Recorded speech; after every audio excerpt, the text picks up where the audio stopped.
ถึงถึงจุดเด็กยาต้นนั้นโอ้รู้จริงดีรู้สิรีบแล้วทีโอ้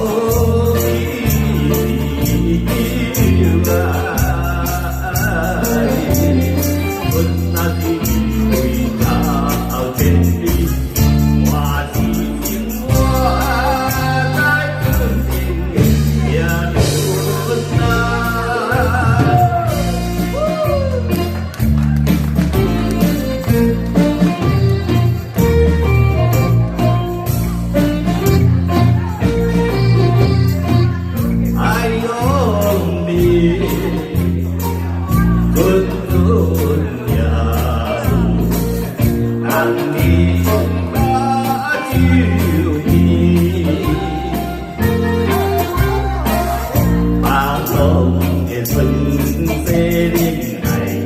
không bỏ lỡ